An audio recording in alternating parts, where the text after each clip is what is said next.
Alors une question toute simple, Martine Moïse. 2 ans après, comment vous sentez-vous? Comment allez-vous? Pour moi, je vais bien si on peut le dire, mais après un tel choc, on ne peut jamais dire qu'on va bien. Mais je prends soin de moi au fur et à mesure et au jour le jour. Et il faut dire que j'ai le support de toute une équipe dont je ne suis pas seule. Est-ce que vous vous sentez en sécurité aujourd'hui en Haïti? Est-ce que vous recevez toujours des menaces? Je ne peux pas dire que je reçois des menaces parce que je prends des précautions et je ne fais plus de rencontres publiques. Tout ce que je le fais par Zoom, que ce soit des rencontres ou des interviews, je le fais à distance. Donc, je prends des précautions. Alors évidemment, il y a une question que vous devez vous poser depuis cette nuit fatidique. Qui a tué votre mari? Peu après, vous avez déclaré que c'était des oligarques, le système qui l'a tué. Est-ce qu'aujourd'hui, vous avez une idée plus précise des meurtriers, des commanditaires de ce meurtre?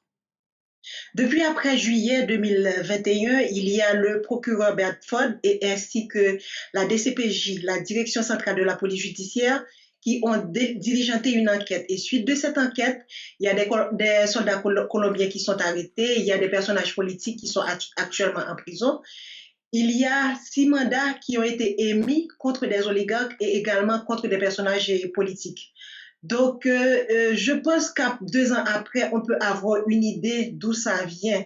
Mais vous savez que et suite aux mêmes enquêtes, il y a le gouvernement actuel qui semble être impliqué. Donc, ça n'avance pas fort en Haïti côté enquête. Mais on a plus ou moins une idée de qui a fait tout ça. Et vous pouvez nous dire qui a fait tout ça? Je ne le dirai jamais. Je laisserai, comme l'enquête est en cours, je laisserai le soin aux enquêteurs de le dire. Alors, je vais citer le New York Times. Fin 2021, il a publié une longue enquête dans laquelle il affirme qu'avant d'être assassiné, votre mari était en train de dresser une liste de puissants politiciens, des entrepreneurs impliqués dans le trafic de drogue en Haïti, et qu'il avait l'intention de la remettre au gouvernement américain. Est-ce que c'est un récit fiable? Est-ce que c'est aussi ce que vous pensez?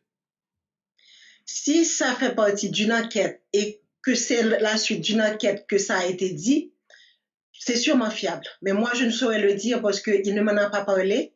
J'étais beaucoup plus axée sur le social que sur la politique. Donc, il y a plein de choses politiques qu'on ne discutait pas vraiment. Donc, ça, je ne saurais le dire. Alors, je continue, hein. Le New York Times affirme que certaines personnes se trouvaient sur cette liste, notamment Charles dit Kiko Saint-Rémy, qui aurait été un personnage central, et c'est le beau-frère de Michel Martelly, l'ex-président d'Haïti, hein, qui avait un petit peu adoubé votre mari comme son successeur. Et d'après le journal, votre mari aurait commencé à enquêter sur les réseaux de Kiko, aurait fait arrêter certaines personnes, et du coup se pose la question du rôle de Michel Martelly peut-être dans le meurtre de votre mari. Est-ce que vous avez des soupçons? Bon, ce qui serait intéressant, c'est que cette liste soit rendue publique. Parce que moi, la liste, je ne l'ai jamais vue. Je ne peux pas dire qui était sur la liste et pourquoi cette liste existe, pourquoi telle ou telle personne était sur cette liste. Moi, je ne saurais le dire. Mais est-ce que vous pensez que Michel Martelly est totalement innocent de tout ça? L'enquête continue. Je pense que les enquêteurs, à la fin, pourront le dire. Mais tout ce dont je suis sûre, c'est que la vérité verra le jour. C'est qu'à la fin de la journée, tout le monde saura qui a fait quoi. Alors, est-ce que vous pensez que la vérité verra le jour en Haïti ou est-ce que vous pensez que c'est plutôt aux États-Unis? Il y a des enquêtes en cours et il y a quelques jours, hein, le 2 juin, Rodolphe Jarre, un homme d'affaires qui est à la fois haïtien et chilien, a été condamné à la réclusion à perpétuité pour son rôle qui était peut-être pas central. On sait qu'il y a 10 autres personnes qui doivent bientôt comparaître. Est-ce que vous pensez que ce sont les Américains qui vont arriver à trouver la vérité et peut-être à rendre la justice que vous appelez? Pour la condamnation de M. Jean, je pense que c'est un pas vers la bonne direction. Mais vu la complexité de, de cette machine qui a tué mon mari, je me demande est-ce qu'il a la capacité, ni même les moyens financiers de mener une telle opération. Parce que vous savez que c'est un crime transnationale. Donc, les États-Unis ont fait un bon pas, comme j'ai dit, vers la bonne direction, mais c'est pourquoi partout où je passe, je demande le tribunal pénal international, parce qu'au niveau d'Haïti, ça piétine, ça fait du surplace. Donc, je ne sais pas si ça va avancer. Et le gouvernement haïtien avait déjà envoyé 2 requêtes aux Nations Unies pour demander ce tribunal pénal international. Jusqu'à présent, ces 2 requêtes sont restées sans réponse. Moi, je continue mon pèlerinage, je continue mon plaidoyer pour que mon mari trouve justice avec ce tribunal pénal international parce que je pense que c'est le dernier recours pour Alors, avoir quelque chose de fiable. alors, lors des funérailles de votre mari, vous avez eu cette phrase qui avait marqué les esprits. Vous aviez dit: les rapaces sont toujours là. Ils nous regardent et ils rient de nous. Qui sont les rapaces, Martine Moïse? Moi, je laisse aux enquêteurs le soin de citer le nom de ces rapaces. Mais tout ce que je dis, c'est ce que je sens. Parce que la façon dont mon mari a été assassiné, c'est pas quelque chose que du jour au lendemain, quelqu'un décide, OK, je vais assassiner le président et ça s'est fait. Donc, c'est quelque chose qui s'est bien préparé et qui a toute une équipe derrière. Donc, ces équipes sont des rapaces, ce sont des mangeurs d'hommes. Et quand ils mangent avant tout votre caractère. Ils vous détruisent au point de vue médiatique d'abord. Donc, c'est comme ça qu'ils ont commencé avec mon mari, c'est comme ça qu'ils continuent avec moi. De temps à autre, vous entendez que Martine Moïse a fait ci, Martine Moïse a fait ça. Mais moi, je ne vais pas me démettre. Je continue à chercher justice pour mon mari et je continuerai parce que la justice, c'est avant tout, pas pour moi, la veuve, ni pour mes enfants, ni pour la famille Moïse, c'est avant tout pour le peuple. Parce que le peuple doit enfin faire son deuil. Donc le président Jovenel Moïse doit trouver justice. Alors, un des hommes qui faisait partie de ce gang, José Félix Badio, aurait, d'après un document d'un rapport de police, que je cite, appelé le Premier ministre du pays, qui venait d'être nommé par votre mari, Ariel Henry, avant et après l'assassinat.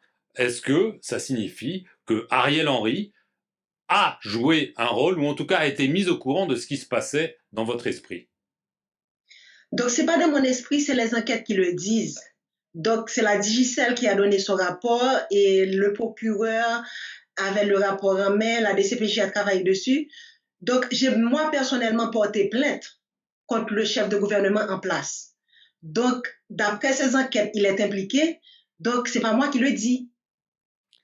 Alors, il est Premier ministre, j'allais dire de fait, parce que bon, le pays est dans une situation humanitaire évidemment, mais même politique très difficile. Il n'y a plus de président, il n'y a plus de parlement élu. Est-ce que Ariel Henry, qui lui veut aller vers des élections générales, peut rester en place ou est-ce qu'il doit partir?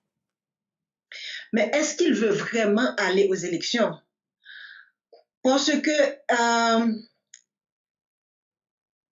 quand le président vous nomme, le président doit vous installer pour avoir un minimum de légitimité. Ils ont tué le président 2 jours avant.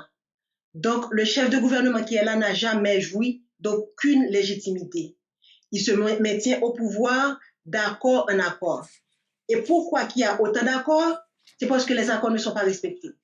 Donc, celui qui n'est pas respecté, on passe à un autre accord, à un autre accord, ainsi de suite.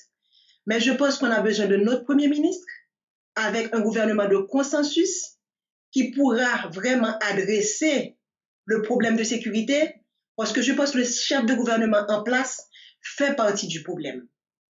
Donc, adresser le problème de sécurité, faire le référendum et faire les élections. Voilà ce qu'il nous faut avec un autre Premier ministre et un gouvernement de consensus. Alors, vous avez parlé de la violence, on parle beaucoup de la violence des gangs qui semble hors de contrôle, et des commentateurs, des observateurs internationaux, des acteurs de la vie politique haïtienne craignent plus grave, ils craignent une guerre civile en Haïti. Est-ce que c'est aussi votre crainte, Martine Moïse? Depuis après juillet 2021, les gangs se sont multipliés au niveau de Port-au-Prince et également au niveau de la Tibonite. Mais je pense que tout n'est pas perdu. Si nos amis veulent nous aider, ils peuvent renforcer notre force de police et également l'armée pour combattre les gangs. Et le peuple attend cette aide depuis tellement longtemps, près de 2 ans alors. Donc, il a commencé à mettre en place son propre système de défense. Il s'est armé de machettes et va dans les quartiers où se trouvent les gangs pour pouvoir les tuer et faire que maintenant, la peur change de camp. Dans le temps, c'est le peuple qui avait peur parce que les bandits devaient venir chez lui pour le tuer.